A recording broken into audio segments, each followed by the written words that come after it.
भक्त की गर्दन यदि श्रद्धा से झुके तो ठीक, अगर जबरदस्ती से झुका दिया तो तुम झुकाने लायक नहीं रह जाओगे, ये भी ध्यान रखना। क्योंकि ये गर्दन अब गर्दन नहीं, ये किसी और की शान बन चुकी है। भक्त की गर्दन किसी की शान है और वो उनकी शान है जो सबकी जान है। देवी जी की मूर्ति में आग लग गई, दाह शक्ति पैदा हो गई। जे ही जड़ भरत जी का शरीर ऐसे किया, फाड़ करके मूर्ति भद्रकाली प्रकट हो गई और जो गड़ा सा काटने उसी को उठाया, काट काट के उन्हें दशराज से लेकर समस्त सांप को काट करके खून की होली खेल दी। भरत जी ने देखा जब कोई काटने वाला नहीं है तो बोले ठीक है अब चलो पचाने के लिए टहलते हैं, थोड़ा खीर पुआ खाया, चल दिए, कोई रोक। देवी जी से एक बार भी लिखा कि मां बड़ी कृपा है। जो भगवान का भक्त है वो दूसरे की कृपा भी नहीं मना सकता। नहीं, एक बार भी मुड़कर ऐसा प्रसंग नहीं आया कि देवी जी के देखो बड़ी रक्षा कर, कुछ नहीं। प्राण जाने पर कोई भय नहीं, रक्षा होने पर किसी की स्तुति नहीं, अपने मंगल विधान। हरि आश्रय, सत्संग हरि आश्रय देता है, बहुत बड़ा बल हरि है, मान लो। एक दिन आपसे कह रहे थे कि जब आपने देखा नहीं उनको, उनसे बात नहीं हुई और आप उनके जनों से बात सुनकर उनकी तरफ चल पड़े, इस बात से हरि आपके ऋणी हो जाते हैं। भगवान इसी बात से ऋणी हो जाते हैं। बस ये बात आप हृदय में बैठा लीजिए। जैसे लोग प्रश्न करते हैं ना कि हमने भगवान को देखा नहीं, भगवान क्यों, हम कैसे, किसी की बात तो मान लो ना। आप मान लो, वो तो आपके अंदर भी बैठे हुए हैं, वो आपको इतना प्यार देने लगेंगे। जहां कोई सहायक नहीं होगा वहां हरि आपको दिखाई देंगे, देख लेना। बिगड़ी ऐसे क्षण में बन जाती है, ऐसा लगता है गला कटा तो वो तलवार गले तक आएगी, हार बनकर सुगंधित फूल बन जाएगी, पर गले तक आने आने तक तुम्हारी निष्ठा देखी जाएगी। नहीं नहीं, बस मेरे हरि का यही विधान, वो आते आते हार बन जाएगी, वो तलवार तुम्हारा गला नहीं काट पाएगी, क्योंकि गले में हरि नाम चल रहा है। मान लो हमारी महालक्ष्मी चरण चापती रहती, क्या चाहिए तुम्हें, क्या चाहिए।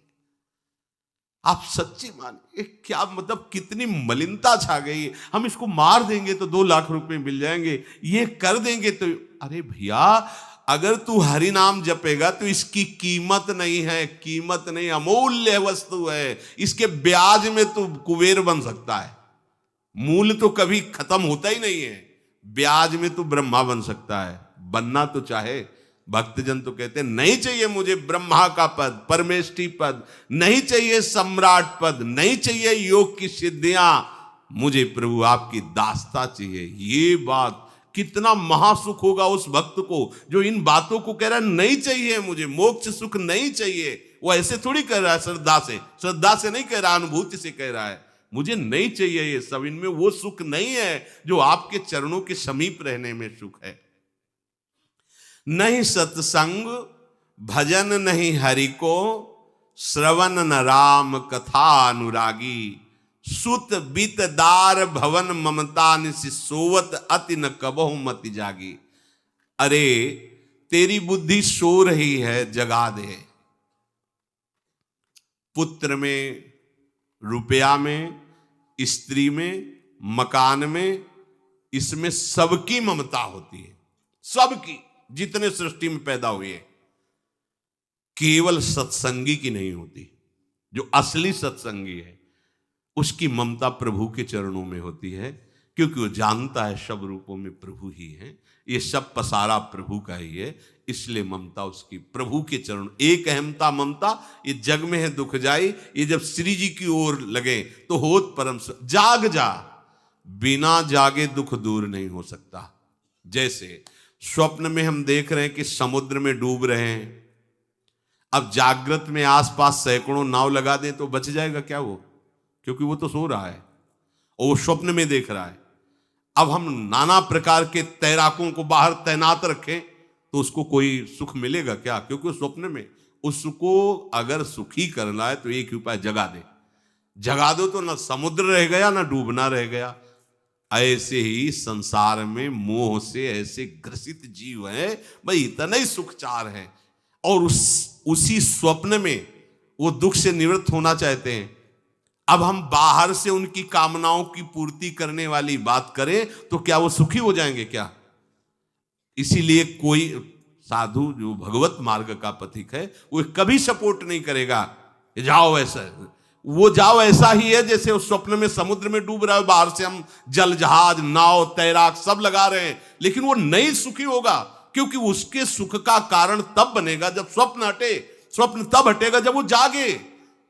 जो सपने सिर काटे कोई, बिन जागे दुख दूर न होई, तो उसको जगा दो। साधुजन क्या करते हैं? जगा देते हैं उसको। जागो, कहां मोह निशा सब सो निहारा, देखे स्वपन अनेक प्रकारा, यही जग जामिन जागे जोगी। योग भगवान से जो तुमने वियोग कर रखा है, तुम जगो। जे ही जगोगे तो जे ही जाने जग जाए हेराई, जागे जथा स्वपन भ्रम जाई। कोई नहीं यहां। एक कल श्लोक, मत्तः परतरम नान्यत किंचित अस्ति धनंजय, मेरे सिवा कोई नहीं। ये कब पता चलेगा? जागने पर। तो हमें ये बहुत कुछ दिखाई दे रहा है, स्वप्न है। उमा कहूं मैं अनुभव अपना, सत हरि भजन जगत सब सपना। तो बोले तुलसीदास हरि नाम सुधा तजी, सठ हठ पियत विषय विष मांगी। अगर कहीं संतों के पास भी गए तो क्या मांग रहे हैं? हठ करके विषय विष मांग रहे हैं। वो आत्मदेव नाम के एक ब्राह्मण थे, सब कुछ समृद्धि थी, संतान थी नहीं, बड़े दुखी गृहस्थी में। हमारा कुल चलाने वाला होना चाहिए। बड़ा भ्रम बैठा हुआ है, हमारा कुल चलाने वाला नहीं तो सब बेकार, जीवन ही बेकार हो गया। बिना गुरु के यदि शास्त्र पढ़ोगे ना तो भ्रमित हो जाओगे। स्पष्ट लिखा, पुत नाम के नरक की उसको प्राप्ति होती जिसके संतान नहीं होती। अब तो गृहस्थ में बेचारा पड़े परेशान। उन्होंने सोचा इससे अच्छा है आत्महत्या कर लें। बहुत संतों के पास जाकर के यज्ञ करके सब अपनी कामनाओं की पूर्ति चाहते, दान पुण्य दे करके। उसने भी जितना उपाय हुआ किया, नहीं हुई संतान। मरने के लिए वो जंगल में, उधर से एक सन्यासी जी आ रहे थे, देखा साधु तो ब्राह्मण तो थे, उठे प्रणाम किया, देखा उनको उदास क्यों हो? उनका महाराज उदास ही नहीं, मैं तो आत्महत्या करने आया हूं यहाँ जंगल में। अरे ये तो महापाप है, आत्महत्या तो बड़ी दुर्गति का कारण है। बोले महाराज अगर आप बचाना चाहते हो तो आप कृपा करो। क्या क्या चाहते हो? बोले हमारे पास सब कुछ है, बेटा नहीं दोगे तो हमारा जीवन बेकार। तो उन्होंने अंतर्दृष्टि से देखा और कहा 7 जन्म तक तेरे पुत्र नहीं भाग्य में तेरे लिखा है। तो उसने कहा फिर तो अभी मरते हैं, आत्महत्या करते हैं। 7 जन्म के बाद हम 7 दिन नहीं जिएंगे, हमें पुत्र चाहिए। संत का दयालु। देखो जिनके पास तपस्या और भजन का धन होता है, जब भगवान अधीन है तो कुछ भी कर सकते हो, कुछ भी कर सकते हैं। प्रारब्ध मिटाना कोई बड़ी बात नहीं। प्रारब्ध जानते हो, कोई देवता थोड़ी है, तुम्हारा पीछे का किया हुआ कर्म है। और इधर जोर का भजन है, भजन के प्रभाव से कर्म को नष्ट करने में देर थोड़ी लगती है। ये तो अच्छे शुभ कर्म करो तो तुम्हारा प्रारब्ध बदल जाएगा। भजन का प्रयोग प्रारब्ध बदलने के लिए थोड़ी है। पर वो ऐसा हट किए तो उनका देखो, हट करने से लाभ नहीं मिलता है उनका। हमें उपदेश नहीं, हमें पुत्र चाहिए। अगर आप भगवत प्रेरित होकर यहां आए हो तो आप हमें। तो उन्होंने तपस्या के बल से फल की रचना की और कहा जाओ अपनी पत्नी को ये फल पवा दो और इससे निश्चित पुत्र होगा। बहुत प्रसन्न, अब कामना पूर्ण थी तो देख लो प्रभाव, देखो कामना का। प्रसन्न हुए आए। धुंधुली नाम था उनकी पत्नी, नाम भी बहुत बढ़िया था, धुंधुली। वो कहा कि देखो ये फल खा लो, तुम्हारी संतान हो जाएगी। बहुत मीठी बात बोलती थी, मृदुभाषी, कपट हृदय। अलग अलग क्षेत्र होता है, हृदय कपट और मुख में मीठी बात। बहुत संभल के व्यवहार करना चाहिए ऐसे लोगों से।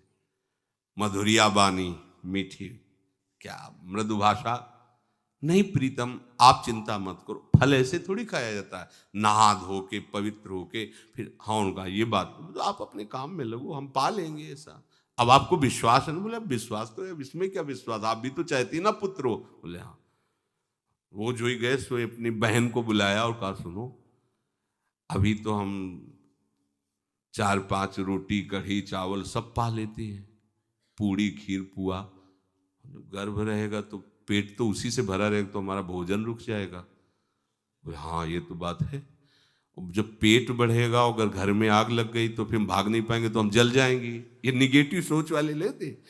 और पंडित जी तो इसी बात में लगे हैं कि गर्भ रह जाए तो क्या करें, तुम्हारा हम खाएंगे तो है नहीं पक्की बात, पर करें तो क्या करें। पंडित जी को कैसे समझ, तो उनका देखो एक बात है, हमारे गर्भ है, हमारे कई लड़के हो चुके हो, गरीबी है ही है हमारे यहाँ, तुम कुछ पैसा दे देना और ये नाटक करना कि मैं गर्भवती हूं, बच्चा समय होने पर हम पहुंचा देंगे, हम घोषित कर देंगे हमारा बच्चा मर गया। तो पंडित जी को तुम नाटक में बताते रहना कि गर्भ है, बच्चा हो जाए, पंडित जी कह देना बच्चा हो गया है, तो बोले दूध पिलाने की समस्या आएगी, तो बोले ये तुम कह देना कि पहला पहला बच्चा है हमारे वक्षा स्थल में दूध नहीं, हमारी बहन का था तो मर गया बच्चा, तो उनको बुला लेती तो बात बन जाएगी, बढ़िया बात हो गई। परीक्षा के लिए फल गाय को खवा दो, गाय को खवाया, ठीक समय पर गोकर्ण जी प्रकट हुए, दिव्य तेजोमय बालक, कान केवल वो गाय के, बड़े ही विद्वान और भगवत भक्त संत के द्वारा। कहा था 7 जन्म तुम्हारे भाग्य में, बच्चा नहीं तो नहीं है, देखा गाय के हो गोकर्ण जी प्रकट हुए। उधर उनके जो बच्चा पैदा हुआ वैसे ही नाटक के द्वारा पहुंचा दिया गया, वैसे ही पूरा जैसा पहले पक्का हुआ। अब उसने कहा कि हमारे तो स्तनों में दूध नहीं, हम अपनी बहन को बुला लें, उनका बच्चा मर गया। हाँ हाँ हमारा बच्चा स्वस्थ होना, आप बुला लो, उसको हम धन भी देंगे, वो हमारे बच्चे की सेवा कर। अपने नाम से जोड़ करके उसका नाम रखा धुंधकारी, धुंधुली और धुंधकारी, अज्ञान का साक्षात स्वरूप। और जैसे ही वो अवस्था बढ़ती गई तो उसके पापाचरण बढ़ना शुरू हुए। बच्चों के साथ खेलता, खेलते हुए बच्चों को उठा लेता और कुएं में डाल देता, मतलब घोर अत्याचार। गोकर्ण जी हर समय भजन साधन शास्त्र स्वाध्याय। जब और बड़ा हुआ तो माता जी को अपने डंडों से रोज पूजन करता, और पिताजी को गाली लात थप्पड़। पिताजी तो रो पड़े, गोकर्ण जी से कहा कि बेटा हमारी गाय से प्रकट हुए पर भरोसा आप ही का है, बचा सकते हो। तो बोले पिताजी जाओ यहाँ से, भाग जाओ यहाँ से, एकांत जंगल में जाकर भगवान श्री हरि का भजन करो। उन्होंने 2 श्लोकों में उपदेश किया। दूसरा श्लोक ये, धर्मम भजस्व सततम त्यज लोक धर्मान, सेवन सदा साधु पुरुषं जहि काम तृष्णाम, अन्यस्य गुण दोष चिंतन मास मुक्त्वा, सेवा कथा रस मोहो नितराम पिबत्वम। हे पिताजी, अब तुम लोक धर्म का त्याग करके भागवत धर्म को स्वीकार करो, एकांत में जाकर साधु महापुरुषों के संग से उनके उपदिष्ट उपदेश के अनुसार आचरण करो, प्रभु की लीला कथा सुनो, ना कोई कामना ना कोई तृष्णा, किसी के गुण दोष का वर्णन मत करना, और सदैव भगवत सेवा भावना में रहना, इसी जन्म में तुम्हें भगवत प्राप्त। वो तो उधर गए, इतनी पिटाई की उसने माँ की, माँ कुएं में गिरकर आत्महत्या कर ली। फिर तो मनमानी आचरण, कुछ वैश्याओं को रखा और चोरी करके लाया। वैश्याओं ने सोचा किसी दिन पकड़ा जाएगा ये और हम, तो उसके हाथ पैर बांध दिए, चारपाई में ला के मुख में अंगार डाल, वो मरा भयानक प्रेत। कामना ने क्या किया, सर्वनाश। किसी को हरि विमुख होकर कभी सुख मिल सकता है?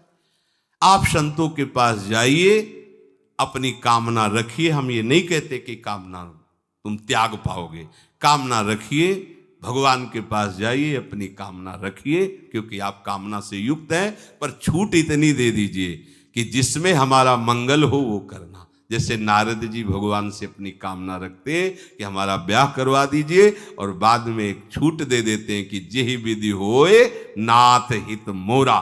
तो हरि को अच्छा लगेगा, गुरुजनों को अच्छा लगेगा कि इस कामना से इसका कोई जीवन बाधित नहीं होगा, वो पूर्ण भी कर देंगे। और अगर लगा कि इसका पतन हो जाएगा तो आप रोते रोते भी कामना की पूर्ति नहीं करेंगे। उत्तम बात तो ये है कि कामना हरि की प्राप्ति की करो। वो सर्व सुख स्वरूप हैं। किसी का अन्य आश्रय, अन्य बल ना लेते हुए अपने श्यामा श्याम के चरणों का आश्रय लेकर निरंतर भजन करो तो ये अनुभव हो जाएगा कि सुख किसे कहते हैं। अभी तुम्हें परिचय ही नहीं मिला, सुख किसे कहते हैं। सुख सच्चिदानंद है, सुख एक रस है, सुख अविनाशी है।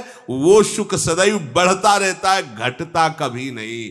एक रस होते हुए भी प्रतिक्षण वर्धमानम है, कभी कभी अंत नहीं होता इस सुख का। ऐसे अनंत सुख के लिए हमें मनुष्य जन्म मिला है। प्यारे, इसे मत खोइए। हर समय राधा राधा राधा राधा राधा, और किसी को दुख मत दीजिए। कोई गंदा नशा मत कीजिए, कोई गंदे आचरण मत कीजिए, गंदा भोजन मत कीजिए जिससे अन्य जीवों को कष्ट हो। ऐसा कोई भोजन स्वीकार मत करो। इसी जन्म में आप देख लेना, इसी जन्म में आपको वो वस्तु मिल जाएगी, निहाल हो जाओ। हम किसी पक्षपात की बात नहीं करते। अगर इस छाती को बचपन से अभी तक ऐसा, तो हम कह देते कि भाई आगे कुछ भी हो, कोई भी हमारी गलती हो, हम ये मान सकते हैं। पर हमें ये पता चला कि बचपन से आज तक जलता ही रहा, कभी शांति नहीं मिली, भागता ही रहा पर कभी विश्राम नहीं मिला। पर हम ये आपको कह रहे हैं कि जैसा प्यार प्रभु वैसा अन्यत्र कहीं कभी कहीं नहीं मिला। और प्रभु के प्यार का मूर्तिमान स्वरूप हमारी प्यारी जू, निहाल कर दिया प्रभु ने प्यारी जू के चरणों का आश्रय और उनका परिचय देकर। पूछो बस, यहाँ वाणी मौन हो जाती है। प्यारी जू तो प्यारी जू, और हम ही नहीं, आप सब महाभाग्यशाली है। वृंदावन आए, राधा किशोरी जू के घर में आए और उनकी चर्चा सुन रहे हैं, उनके सिद्धांत सुन रहे हैं। कहीं ना कहीं आपके अंदर उनकी तरफ बढ़ने की इच्छा भी है। ये बहुत बड़ी बात है। बस इस इच्छा को, इस आशा को इतना बढ़ा लो कि कोई इच्छा न रह जाए, कोई आशा न रह जाए। हर समय निरंतर नाम